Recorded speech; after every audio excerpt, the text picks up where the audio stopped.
Okay.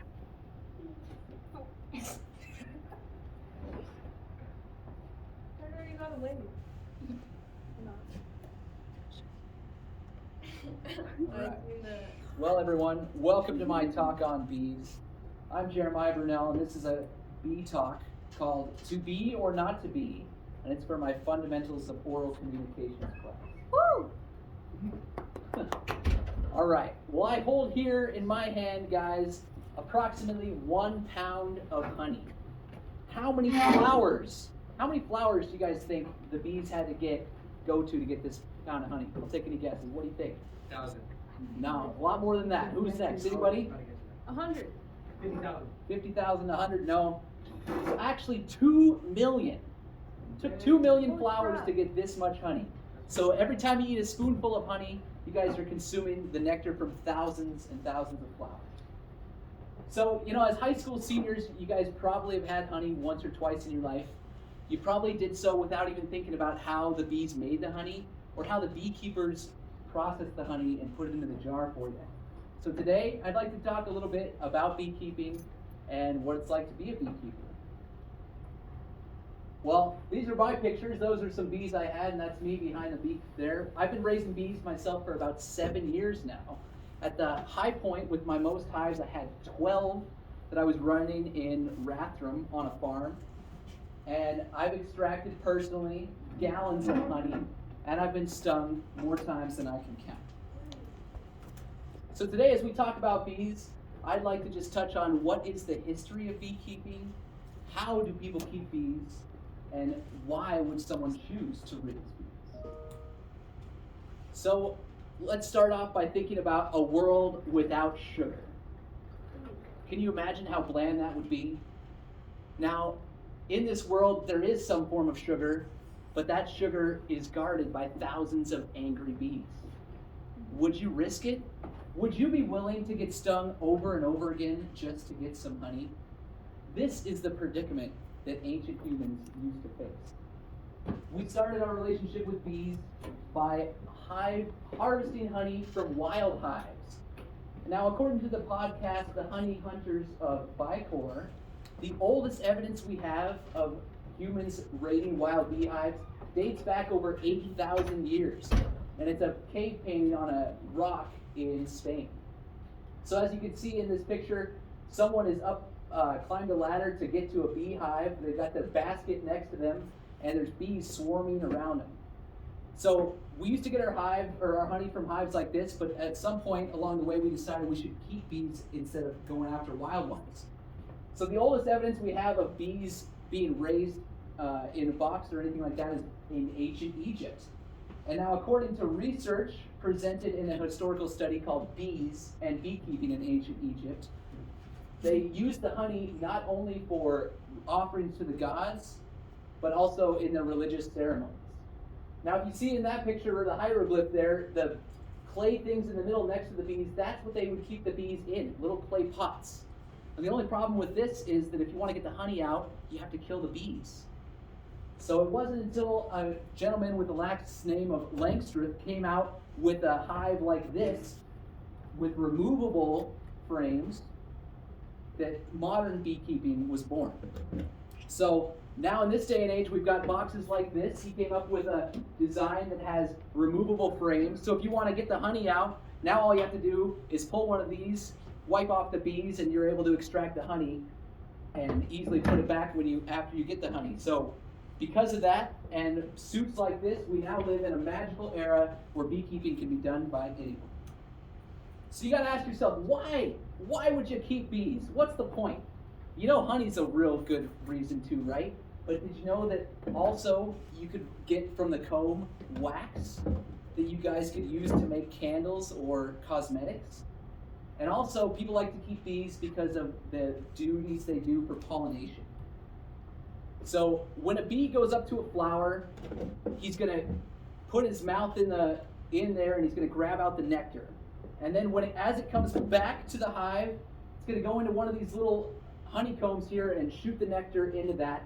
And then the worker bees that are in the hive are going to beat their wings and dehydrate the honey in a sense, get the water out. So that now the nectar has got its water removed and it's going to be able to store for a really long time, and then they'll cap it off, and that's finished honey. Now, how much honey would you get from a beehive? According to the website Beekeeping Insider, a single hive could yield up to 100 pounds of honey in 1 year. But as a beekeeper, you're not able to take all that honey because unlike other insects, bees don't hibernate during the winter. Instead, they stay alive inside the box and they survive on the honey. So when you get 100 pounds of honey per year, in reality, you're going to have to save about 60 or 70 pounds of that for the bees. And the beekeeper's only going to take what he can off the top so that the bees can survive the winter. Now you can also get beeswax. You get some candles with the beeswax, or you could take some of this stuff off and make yourself some bee balm. So that's a great reason to keep bees, but also the pollination aspect. So modern agriculture has these massive farms of one crop that rely on pollination all in a certain time frame.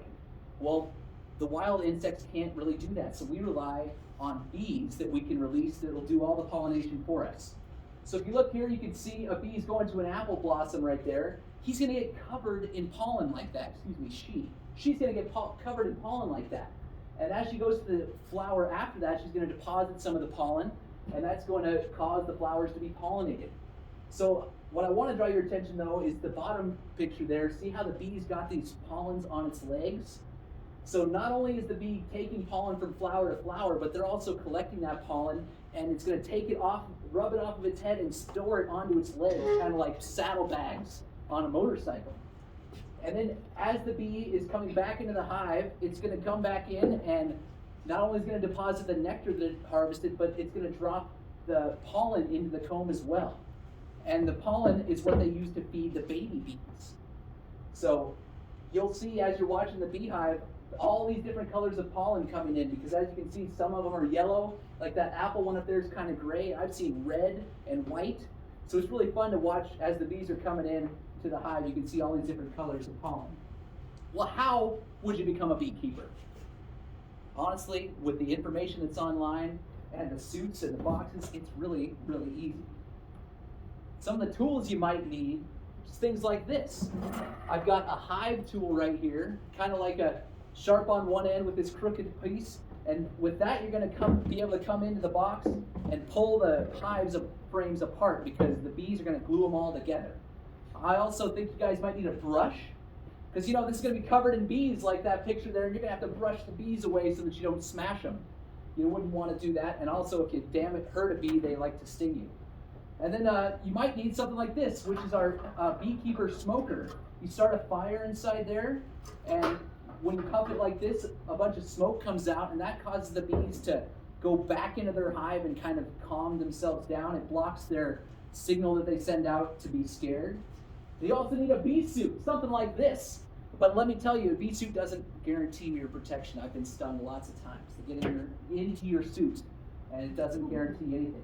But then you might need a box like this with removable frames and a lid.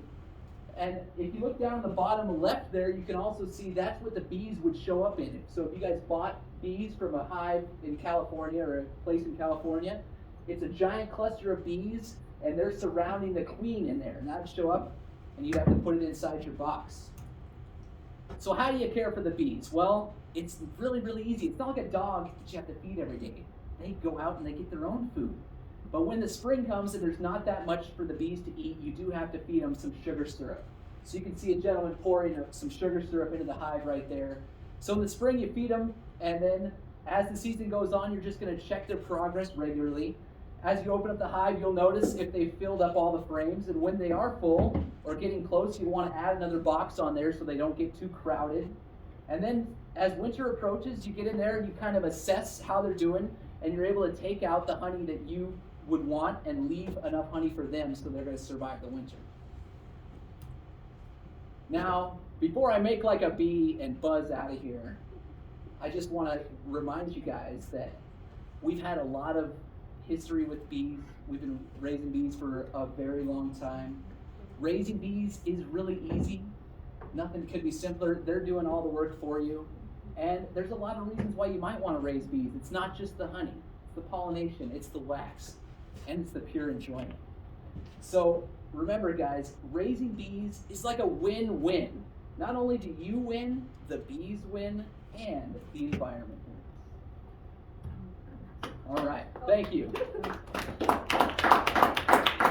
So at this point, I'll open up to questions. Does anybody have any questions about beekeeping or bees in general? Yeah, how about you? Okay, how hard is it? What's the hardest part about taking care of bees?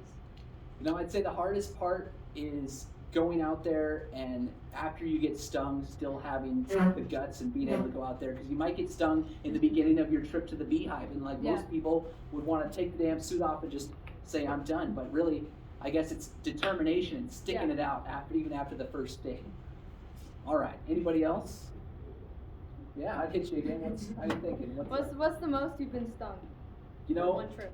I had 12 beehives in Rathdrum, and that's a lot of bees. As soon as you start opening those boxes, they're all swarming around. It's just it's hectic. So I had multiple get up inside my suit, and I think I've been stung at the most 4 or 5 times in a short little window of time, like in different parts of your body where you don't even know where to hurt. It's just everywhere, but it's okay. It's worth it. Get all that honey. All right, we'll come back to you. But I'll hit these children. How about for you, sir? Do you do the honeys taste different among different beehives? So actually, honey's going to change flavor based on what the bees were going to, because the nectar from every single flower tastes different. So you might go to the store and see clover honey, and all that means is that the bees went to mostly clover flowers for that honey. Now that's going to have its own particular taste, kind of like clovers, you might say. But there's also honeys like orange blossom honey, or I've seen almond honey and things like that. So each one of those is going to have a different flavor based on what the bees go to, and each one's going to have a varying price too. Clover honey's super cheap. You get some of those. I've had honey from the volcanoes in Hawaii. It was on like volcano flowers, and that was really expensive. All right, how about for you? Can bees actually sense fear? Bees can't sense fear, but you know what they can do is they detect carbon dioxide. So when you're scared, you start breathing really heavy. So in reality, it's not the fear that they're smelling, it's your breath. So if you're worried about the bees getting scared of your fear, you can be as scared as you want, just try not to breathe so heavily. That's it. How about for you? What's your thoughts on the bee movie? You know, Here's the bee movie. that was a pretty rough movie because I felt like that bee was having a hard go with finding out that the humans were doing the honey, and it's really just not that way. You know, we're more of a team than that movie makes it out to be. We're not so bad as that movie makes us appear. All right. Okay, so when you get bees in your suit, how do you get them out? Then I'm gonna, I can't take my suit off next to the hive or I'll get a lot more. So I'm gonna run far away from the hive, and I'm gonna take off my suit and do one of those crazy dance kind of things like you might see anybody doing when they're covered in bees. And then I go through and the whole suit, pick up. The bee will be hiding. Oftentimes the bee will be in your suit, you'll take it off, and it's on the inside, so you have to be really careful putting that suit back on. All right, one more, Mr. Turner. Pricing. What did it cost to buy that stuff? So each one of the boxes with frames, I think, is around $150. And to start off any good bee colony, you're gonna need 4 boxes, and then to get the bees from California is another couple $100. The suit's $100. So I'm gonna say if you want to get into it on a small scale, you're looking at least $1,000 just for all the right stuff. And then your bees are likely to not do well and pass away. All right, how about for you? How do you start? Like, how do you get bees to come to your little beehive? We're gonna buy all this stuff, and then you're gonna go to there's lots of places online, but I went through a local bee company in Deer Park, and he orders all the bees at one time from California, and they show up in that box. And then once you have your hive set up, you're gonna take that box full of bees and shake them all in there. And the bees are smart enough to know once you take them out of that little box and they see this, they recognize all the things, and they leave their little box that you had them in, and they make this their home. All right, I think that's pretty much it. I'm more than happy to take more questions when I'm off the camera, but thanks everybody. Thanks for listening to me talk about bees. All right. You're welcome. Now we can hit that. You don't let me do it.